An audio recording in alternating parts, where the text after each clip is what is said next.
रानी सरकार की जय। मन भावन विवाह गीत चैनल पे आप लोग का स्वागत है। आज हम लोग एक सुहाग गीत गाने जा रहे लाचारी, और आप सब लोग सुनो, लाइक करो, सब्सक्राइब करो और शेयर भी करो। और एक चैनल है हम दोनों जन का, और राधा राज बिहारी, अब उस पर भी जाओ, सब भक्ति मिलेगा।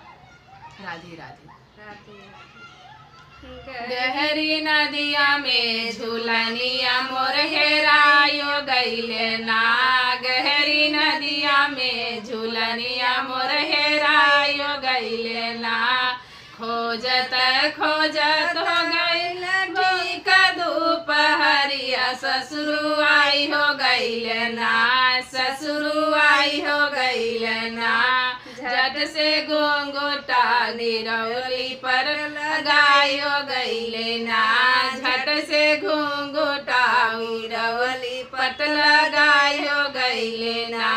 गहरी नदिया में झूलनिया मोर हेरायो गईले ना, गहरी नदिया में झूलनिया मोर हेरायो गईले ना।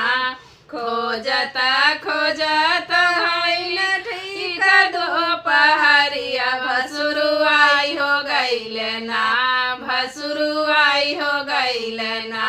झट से घोंघोटा गिरवली पट लगाई हो गईले ना, झट से घोंघोटा गिरवली पट लगाई हो गईले ना। गहरी नदिया में झूलनिया मोर हेरायो गईले ना, गहरी नदिया में झूलनिया मोर हेरायो गईले ना। खोजत खोजत गईले ठीक दोपहरिया, देवर मिली हो गईले ना, देवरू मिली हो गईले ना। झट से घोंघोटा गिरवली पट लगायो गईले ना, झट से घोंघोटा गिरवली पट लगायो गईले ना। गहरी नदिया में झूलनिया मोरी हेरायो गईले ना, गहरी नदिया में झूलनिया मोर हेरायो गईले ना। बोलो राधा रानी सरकार की जय।